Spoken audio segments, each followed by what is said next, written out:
everybody. It is Thursday, the 23rd of February, 2023. Now, right before we get through with the podcast, start on the podcast, which will be part one of two of our deep dive into Ant-Man and Wasp and Quantumanium.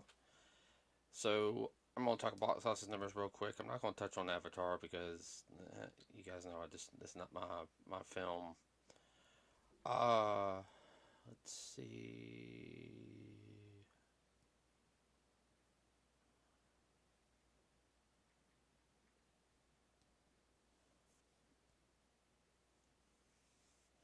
Alright, so we're going to talk about two movies. We're going to talk about Ant-Man and Wasp, and we're going to talk about another one which released around the same time as Avatar, Puss in Boots: The Last Wish.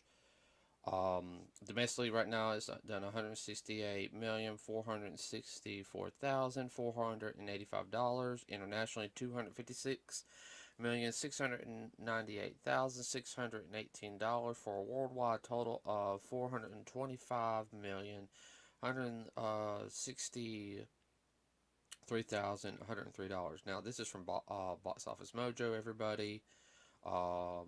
Some records have said it's made around, well, the original Puss in Boots everyone made $555 million, but it's still going, still making money, even though it's been out for a little while. Everybody, there's still some people going to go see it, so it's more of a, it's like I said, it's made its money back. So, and I heard it was really good. Now, talk about Ant-Man and Wasp real quick.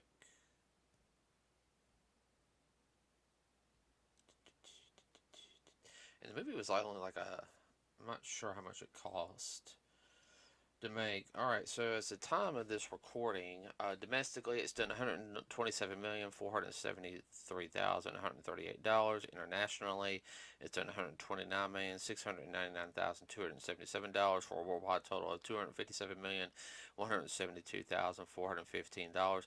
A lot lower than the other films that started out, but I feel like it'll at least reach around 500,000 around there, everybody, which is good. Like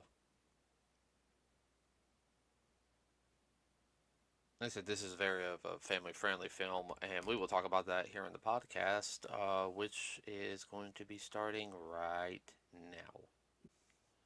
All right, everyone. As we sit there and said at the beginning of the, well, as I said at the beginning of the podcast and everything, I gave you guys the numbers already for this week, and told you that this was going to be a deep dive. So yes, this is a deep dive. We just got through watching Ant-Man and the Wasp: Quantumania, I think is what it's. Quantumanium, yes. Quantumania. I will say this once. This is a film definitely needs to be seen in IMAX 3D or just 3D. And it's due to all the visuals that are doing, like with going through the quantum realm. You know, if you've seen Guardians of the Galaxy and you saw Doctor Strange like in 3D, you know how much it really helped make the scene pop, I guess is the best way to put it. Yes. Pop is a good word. I really wish that good expression. I really wish the Marvel films would come out in 3D. Like a 3D, Well, you sure don't lose anything with that's doggone sure. I mean, yeah, you might have to have special glasses, you might have to have special TV, but I'm sorry. If I have to spend $250 to give us a special 3D TV to watch Marvel films, hell yes. Any 3D films, as far as that goes. Yeah. Except for them 1950s. Ooh. I just thought of another one that'd be good in 3D real quick. What? The Transformer films. Holy crapazoid. Because, yes, it would. Because we saw Bumblebee in 3D, and we saw The Last Night. The Last Night in 3D was worth it. That.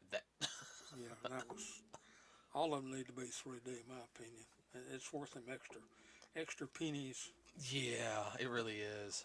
A smaller popcorn versus the large popcorn. If you want to see Uh, it in 3D. Remember, the new Transformers film comes out in June. Yeah, I know. Damn, we got three films in June. I just thought of. Let's see what Yeah, film. have tos.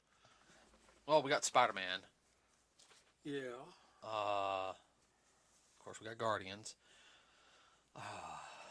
But this is about Ant-Man and Wasp. Now, I will sit there and say, uh, some people have really. The film was okay. It felt kind of long. It felt kind of. They can't follow a storyline. That's because they don't know the storyline. You No, can't follow what you don't know. no.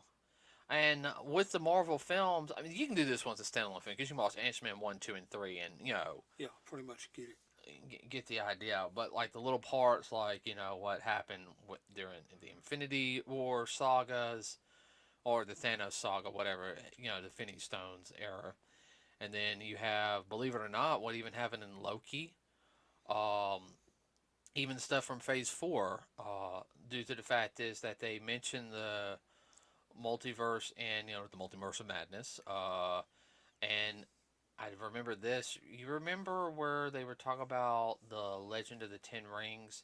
I said there's a signal coming from here. We don't know where it's from.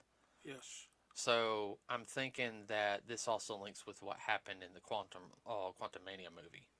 Yes. Yeah, it connects. Oh, I would suggest this. You need to go back and look. What was it called? It was just called Loki. Yeah, you need. I'm gonna say this. I'm gonna say this. You need to watch Loki. And there's a lot of visual effects that were from Loki that were put into this film too. Oh yeah. This getting off on the cinematography aspect. Everyone, it was. I liked it. I get. I really did. The 3D effect and all was there. But going back to Loki, it really blends in and it helps you understand the storyline a little bit better. If you get lost, this would kind of help fill your cup up past halfway. Hmm. Definitely. Now there will be spoilers from here on out, everybody, on the film because Oh, we're going to be doing a deep dive of the film. If you have not seen the film, stop this podcast and come back to it after you've watched the film. I encourage you. Uh, we're Help me out I know what you're trying to say, but I can't think how to say it either. I'm having a brain fizzle. because we're also going to be talking about a couple of theories and Yeah. in this podcast too about how certain things connect with previous films or in the future. Now, if you guys don't know, of course, everybody. The only I think cast change was the girl who was Cassie in Endgame. They recasted her. Yeah. So, but this is supposed to happen after. I don't know the exact timeline. Uh, Where it fits in. where it fits. But from what I remember, a lot of stuff in Phase 4 supposedly happens like 3 or 4, months, like Yeah. right after the Yeah, pretty close. Yeah, so pretty much everybody like after Endgame, I mean, a lot of stuff happens. Like, besides the fact you got Spider Man, I think, from my understanding, was that Shang-Chi happens around the same time of the two Spider-Man films. Yes, that was the impression I got too. Uh, Now then, this the quantum movie we just saw that happened after Doctor Strange. I'm thinking, or around the same time. Close, Yeah. but definitely after Loki. Oh yeah, no, definitely after Loki. Loki. Yeah. I was gonna say it was also be careful, Dad, because the paint job can come off these if you're not. Okay. So not play with my usual characters. and that's why I got to cut my fingernails. But it's like that with any toy too. What was I gonna say? Yeah, so I'm not 100% of how long this takes place after Endgame. I would at least say maybe 3 to 4 months. Yeah. Uh, just due to the fact is how everything is. No, longer than that. About 6 months, you think? No, after everybody came back. I said after Endgame Oh, yeah, okay, after Endgame, my bad. because they talked about the bloop, the Yes. blip, the bloop. So I'm thinking this might also happen around the same time because they mentioned about the people who were homeless. So it might be also around the same time of Falcon Winter Soldier because that was one of the issues that they were all talking about in that one.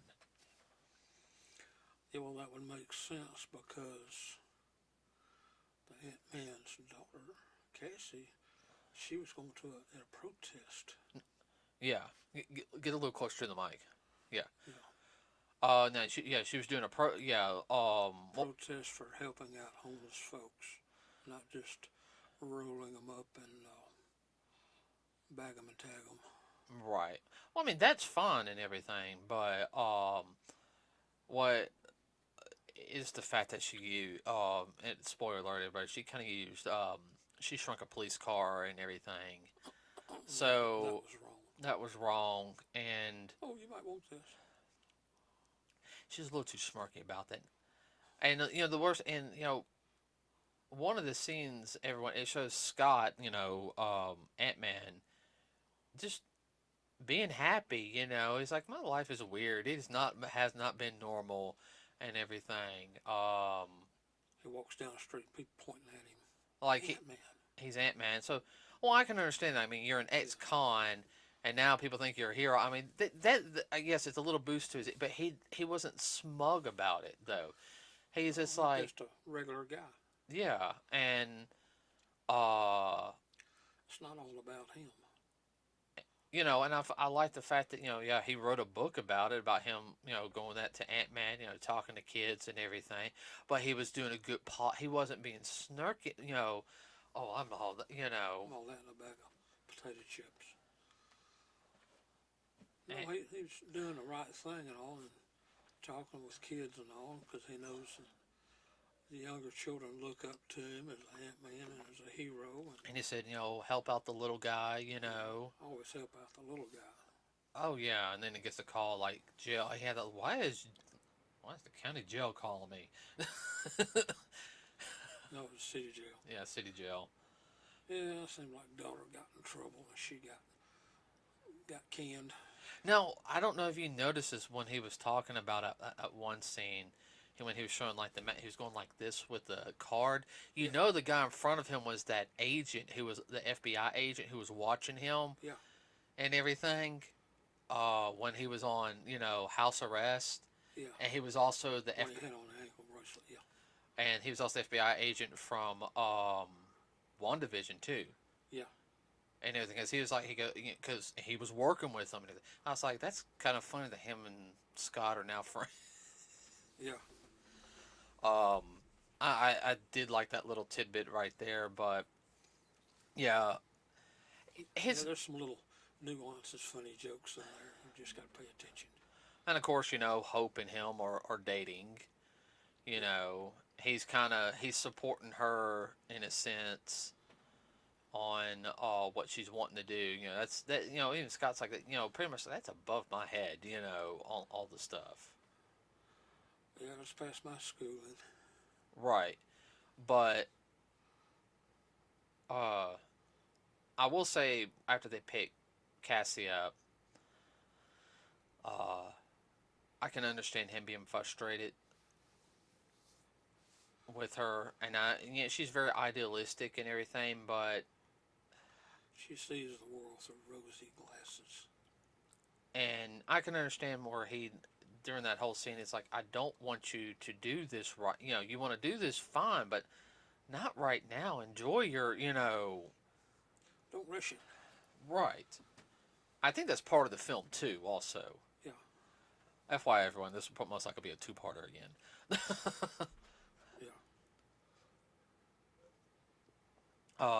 The deflection though got on my nerves. How they always deflected everything. Yeah, I know he kept throwing up that he helped save the world, and, but at the same time though is I still have life. I have a life after saving the world, kind of thing. yeah, and I think when it starts, what have you done since then? Ooh, that was And condescending. he had that. Even I could kind of tell even she realized. Oh, I think I might have just you know. I kind of overstepped my bounds just a little bit. It's like, wait a minute, your dad is an ex-con, and he's yeah, he wrote a book, and he's making, he's doing this, and he is making money from it. Okay, yeah, which I mean, you got to make a living. But if I remember correctly, he also has that security business he helps run and everything, because he's the where his best friend is the head guy. He's like, well, yeah, we Yeah, you're like, well, let's set the camera here, here, here, here, from the past movies. right, because that's his, his. Yeah, his buds. So, uh, it's like, okay, so, what's the issue here? His cast has turned out to be a genius. Yeah, well, she sat there and said, uh, and that was one thing that was also said in it that you see the dynamic that Scott is he's not the quantum physicist as kind of everyone else is. Uh, he's trying to I guess his whole thing is um in the film is like everyone you are like you guys are trying to rush everything, like slow Down! down. Smell the roses! Yeah, As the old saying goes. and I guess that's also the reason why Ant-Man's relatable and everything, because he looks at it from a different perspective. You guys are looking at very, Very narrow perspective, and he was looking at it at a wide angle. oh yeah. Um, well, the heart of the film is everybody. If you guys seen any of the trailers, is Cassie basically built a device to with the help, and now she's calling Grandpa Hank. You know, Well, she didn't realize what she was doing, but what she built was a device, kind of like a Hubble telescope, the way they said it, looking into the quantum realm. Which is a good idea, where you don't have to go there physically, but you can still check it out. and map it and Yeah, and everything. map it. They, Super duper. And it makes an electron microscope look like a piece of junk. well, I mean that's a really good idea due to the fact is Sure. they said we don't know much about the quantum realm. We want to find, and of course, wait a minute. So this is pinging and singing, pinging it back. That's Hope's mother, Janet. Is it Janet? Damn it, I'm gonna have to look it up. I won't call her by her real name. It might be Janet. Something with a J. Janet. Yeah, you're talking about Michelle Pfeiffer. Oh, yeah, Michelle. Another Michelle. Yeah. So she says turn it off. She unplugs the thing, and of course everyone's like, "What's It's too what? late then. Too late." They all get sucked into the quantum realm. They get separated. Hope, Hank, and Janet are one group, and then you got Scott and Cassie another group. And they don't have any clue what's going on. And Scott's thinking on his feet for a lot of things. Oh, yeah. Uh, Save his butt. yeah, There's some things down there that get you. yeah, and I really like I said the visual effects everybody because when we went to the quantum realm in the any time before, we see like bits and pieces and everything. What they called the first part layer of the quantum realm, the void, Mm-hmm. and everything. So, uh, It was definitely a deep dive into the quantum. Right. Basically, it's theorized though that if you shrink small enough, uh, you would go beyond subatomic particle. Everybody, uh, Yeah, below subatomic, which means it'd be like going through a gate or a wormhole. It's a whole another realm. yeah. So I mean, um, it is possible with theoretical physics, but the idea is, um,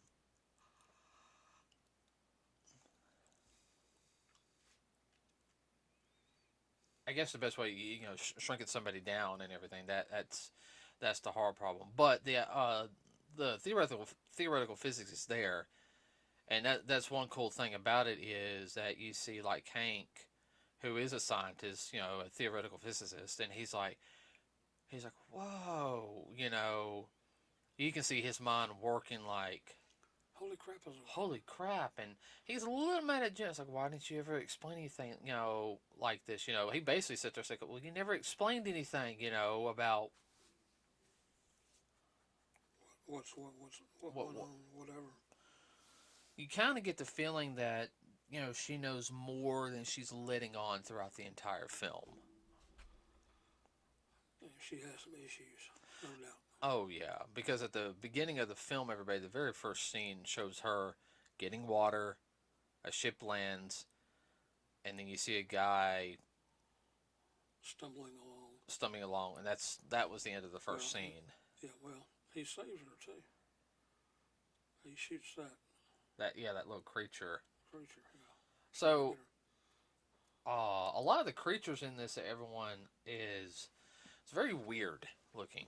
Uh, Well, what you do, you go back to Star Wars in the very first movie where they went to the bar. the bar. Yeah, yeah. And it reminded me very much of that. I said, I don't have any problem with that. I mean, that's fine. No, there's a lot of That's things cool. taken like from Star Wars. I would have to say just going off of more eccentric style creature designs. Yes. Not everyone has to look humanoid. You could have some creatures that would look humanoid, but they're, it's like, well, it's like, I don't know, their heart could be, in a different place, or, it's like, well, their organs could be different. Well, they had that one weird one which I like to roll on the floor when I saw it. What? The one, the broccoli man. Oh, yeah, the broccoli guy. Oh, God. That all the eyes freaked me out. Yeah, What I laughed about was I was thinking about that cartoon or that book that has to deal with vegetables. That Christian book. VeggieTales. Yeah, VeggieTales. I just laughed to myself. Oh, Lord. There's actually an episode of Powerpuff Girls, the original series, where they fought broccoli Yeah, beings. I'm sure that's an inside joke. Oh, yeah. Of some kind. I'd like to know who did it and why. There's a lot of little stuff in there like that if you pay attention. Uh, Yeah, and the creatures are, most of them are semi harmless. yeah, there's some ones that could definitely kill you. Uh, I will say when they're first like going through and you're seeing some of the creatures, very much look like amoebas, and like Yeah, stuff you would see under a yeah, microscope. yeah, microscopic type creatures. Except they were king size to them. Yeah, well, that. What is it? I'm trying to think. Amoeboid. Yeah. Well, funny thing is, everybody, that the villain of the movie really does not come about until like after that first hour. They keep mentioning the villain, Yeah, which I really liked. That that was a good build up, and she didn't want to talk about it at all, Janet. nuh uh Like, well, what happened? yeah, and She was hoping she wouldn't have to go there. Yeah, and She her didn't want daughter Hope kept getting. Hope was kind of getting a little mad. Hank was trying to be more supporting and like, well, you've been here for, but I can see he did get kind of mad on some things. Hope, on the other hand, was just kind of like, okay, my boyfriend and his daughter are missing. yeah, What do you know, Mom? yeah.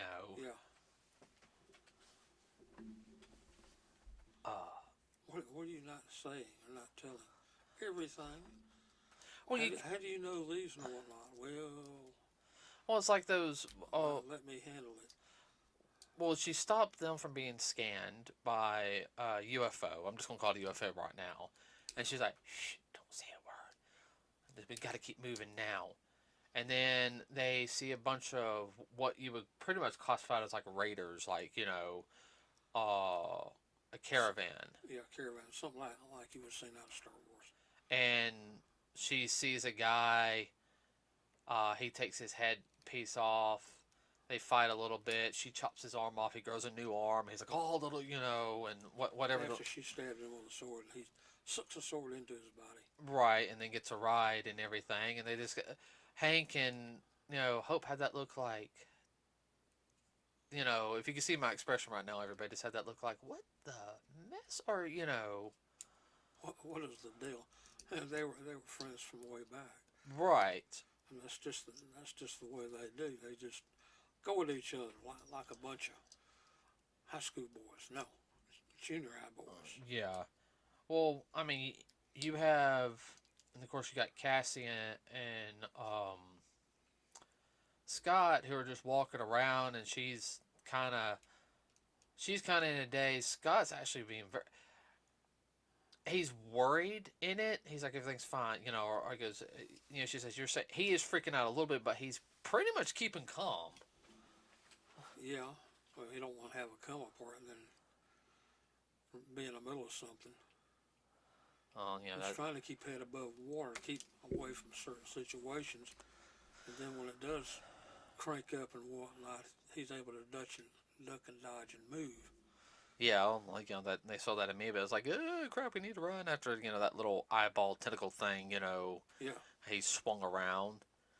Then it gets blasted away, and they're kind of like, hey, and then they, of course they get captured.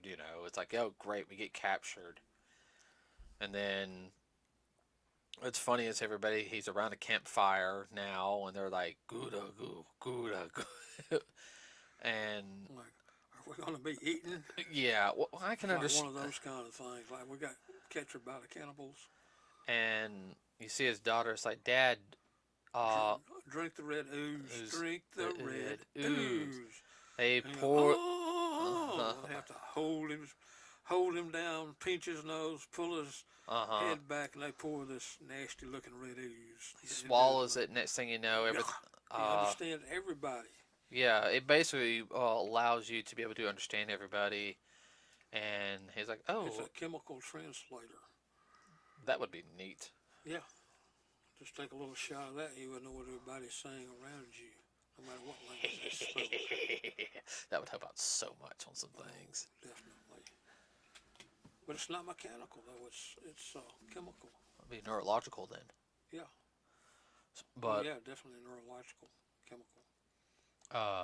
So they talk about when he meets with this group. They found out that this group are a bunch of refugees. They look different and everything. I kind of recognized a couple, maybe from Guardians or some of the other Of the species and races. like maybe even from Loki. Yeah. Films. Yeah. I was really trying to pay attention. Like, okay. That design before. And of course they sit there. Basically, they sit there and they say that they called him the Conqueror. Came in, destroyed all their worlds and everything, and we're all that's left. We escaped to here. We don't have homes to go back to. Once they find out that it's like, look, we just want to find our family, go home, and of course then Cassie's like, we can help them. Well, you're an Avenger and everything, and he's like, Cassie, we don't know what's going on. We just can't jump in Jump in the fire. without what's not not without a fire suit on. right. It's basically sit there and say, look, I understand where you're coming from, but we need to find all the information out before we make our decision. Just don't be rash, the old saying goes. Of course she is. She's rash. Just typical teenager. Oh yeah, and then of course what happens? They get found out. Uh, And here comes a conqueror, some of his group, and they start blast capturing him away. people. Then he finds out. Of course, the cool thing is you find out the Holmes are alive too. And Yeah. oh, I like that one guy. There was that one guy who could like read minds. He's like, stop thinking that. I can't help it. He goes, stop. And everything.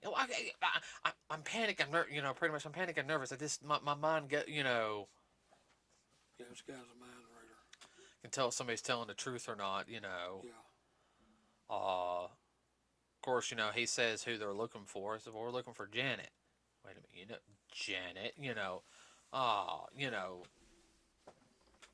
Crap. and then that's around the same time that they start being attacked, and then he finds out that Cassie has a suit. You got a suit? Yeah, I've had it on me the whole time. And he just, when were you gonna save it? He about ready to pop her upside the head for being whatever. Mm-hmm. When are you gonna let me know? But not Like only. the kid that has a spare set of keys to their parents' car they're not supposed to have. Well, what's funny is like she asks like I can do it and everything, and he's like, "Did you see what I do? What? Throwing the punch and stuff like that, and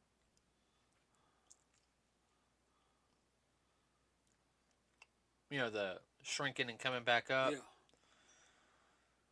He did that uppercut punch with an extra boost. And she was acting like I can do that. It's like no, watch me. Let me show you how it's done. Have to put 3 or 4 of them down. Oh, okay. And she does pretty good throwing them around. Oh yeah, basic self-defense right then and there, and of course you see people getting captured and everything, and then of course you see a death machine coming out.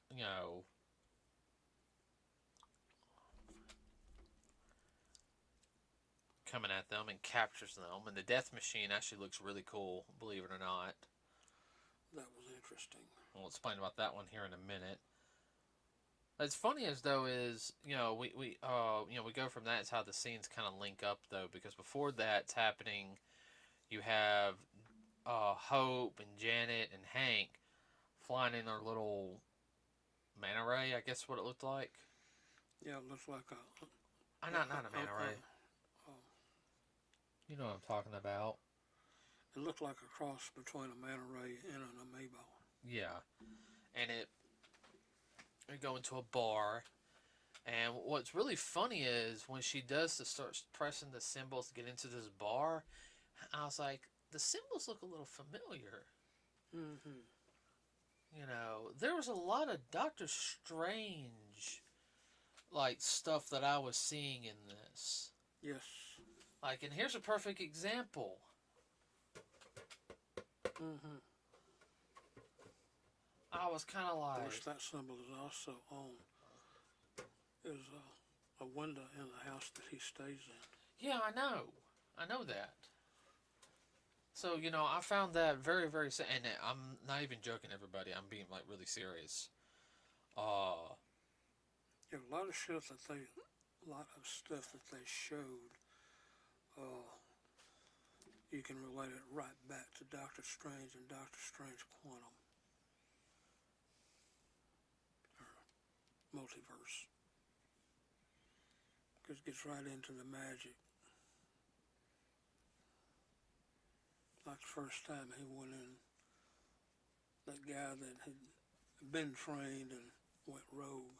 You remember that? Mm-hmm. And the same thing happened there, and went all these different directions at once, and like, crap, where am I? Wow, I was just here, and now I'm there.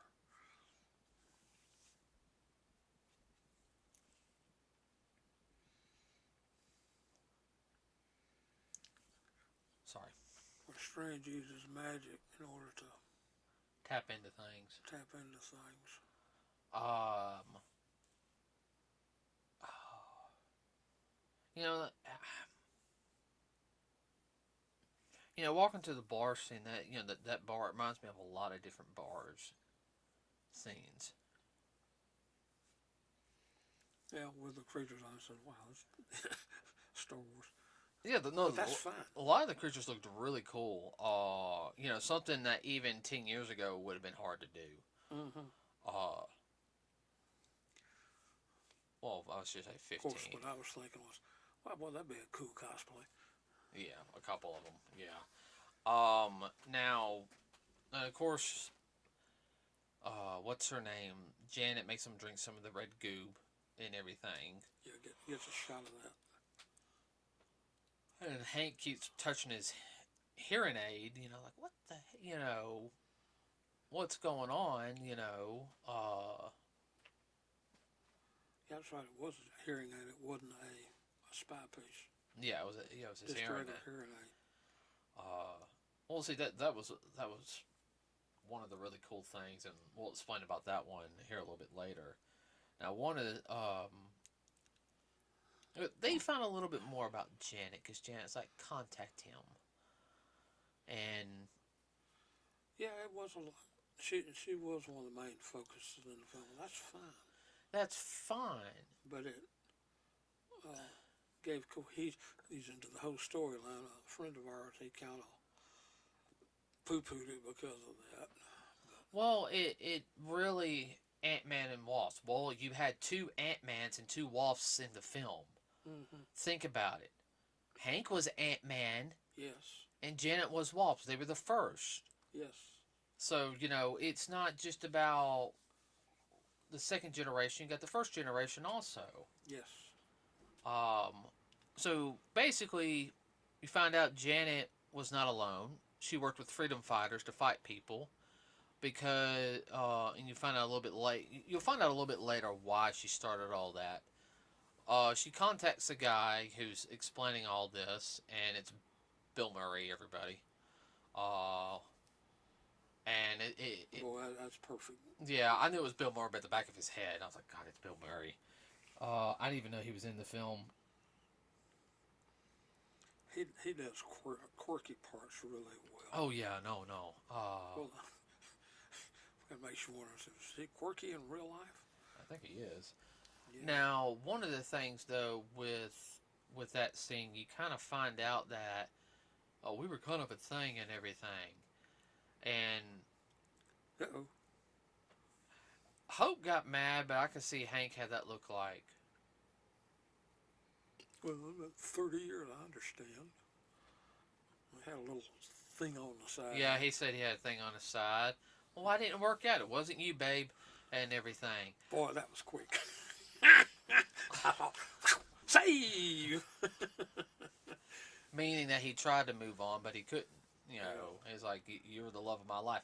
You kind of sit there and see she had that look like, ow, that kind of... Yeah, okay for her, but not for him. That was kind of an out, but that was a good save. You notice Hope didn't say a word about that. She's like, no. She was like, Mom. Because, they found out all the stuff she does, and she's lied. Even Bill Murray sits there and says, oh, I lie. I do. This, no. Not this time. Not this time. I'm not lying. I'm telling you, so you need to find out everything your mom has done. And Hope, I can understand her being mad at her mom. I mean... I feel like she'd been betrayed. Can you blame her, though? No. Because it's been a while. It ain't just like yesterday you came back and it's like, I got... Let me adjust back and then I'll tell you everything, I don't want to talk about it. She's snapping and everything. What do you know?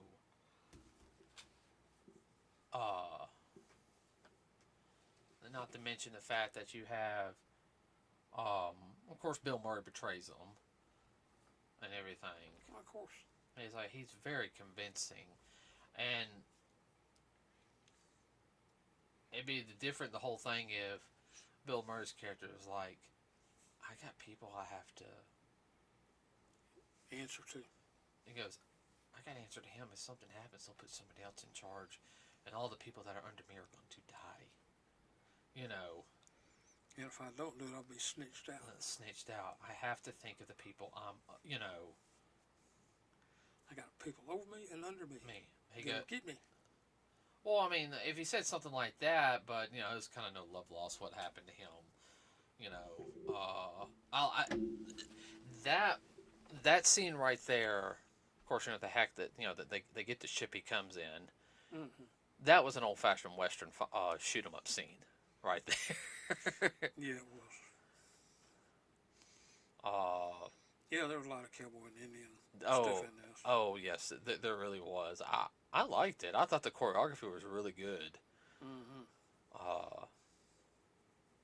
I love how the fact he made that little creature that one that he ate made one of them grow.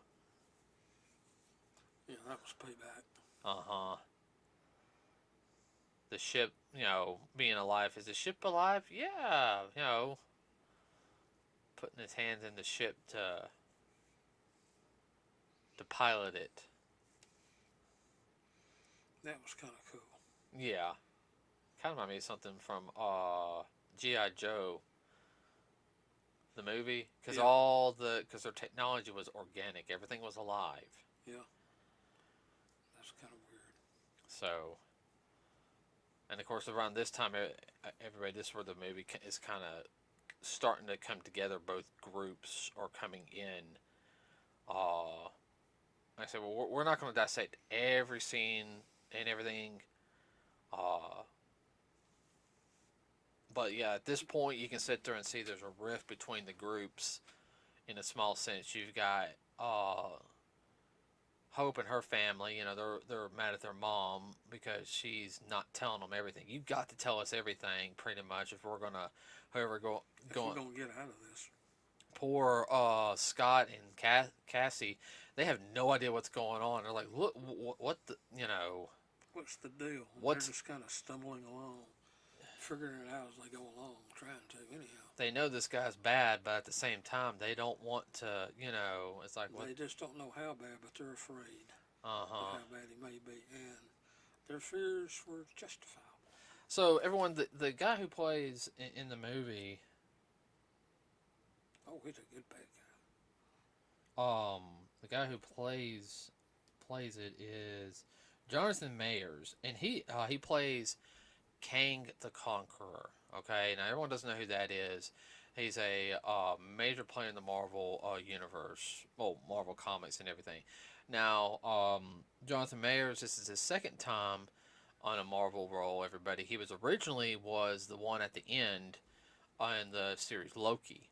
So, that's the reason why you need to see it. Right. Because it really fills you in. Because when you see that, then you'll understand what's going on in Quantimania. Right, and I think we need to stop it here for this one. Yeah. So next week, everybody, we'll have the finish of Ant-Man and Wasp Quantumania movie, and the second half of the movie, everybody, it's very action-packed. I mean, the first part really is, but I guess the best way to put it is there's a lot of substance thrown at you. There was a lot more Easter eggs in this film than I thought there really was going to be. I was really... Yeah, it's kind of like the last half of Infinity War. You're talking about Infinity War because we actually went and saw that twice? Yeah. Yeah, the second time I picked up stuff that didn't realize. Second time we actually got to see it in IMAX 3D. Yeah. Because my friends didn't want to see it in IMAX 3D. You idiots. We couldn't get a group to go see it in IMAX 3D. We're going to go see it in a regular movie theater. You guys are just 30 minutes away. Come see it in IMAX 3D with us. Knucklehead. I know. Can you say? I know. Okay, everybody. So we will talk about it again next week. Really, really enjoyed this film, everybody. If you get a chance, please go see it. We will That's what I was going to say real quick. What about the Easter eggs? We can talk more about the Easter eggs also next time. Oh, that's what I'm talking about. Because we're not gonna talk about the full final fight, everybody. I mean, it's just so much going on in that whole scene. But it's very reminiscent of various films. It almost had a little bit of a. I know what it is. Do you remember that episode of Loki where they were on the planet? Yeah. It kind of has that feel a little bit. Mm-hmm. What, like I said, with a little bit of Star Wars, like the Phantom Menace, like when they were on, not Alderaan, Coruscant. Mm-hmm. Had a little bit of feel of that, like where Kang's place was. Felt kind of like a dark Coruscant, Mm-hmm. and everything else felt like, Yeah. Even for the way some of the creatures were reacting and all. And the Conqueror's army, that reminded me of Clone Wars, mm-hmm. which that's fine. That didn't bother me at all. Yeah. Okay. All right, everybody. With that said, we're going to end it for today. We'll have part 2 of this podcast next week. Hope everyone has a wonderful rest of your day. If you get a chance, go see the film. We do have a Facebook page. And like and subscribe to us here. You got anything you want to add real quick, Dad? Nope, I'm done. Okay. All right, everybody. Have a wonderful rest of your day, and we'll see you next week. We are out.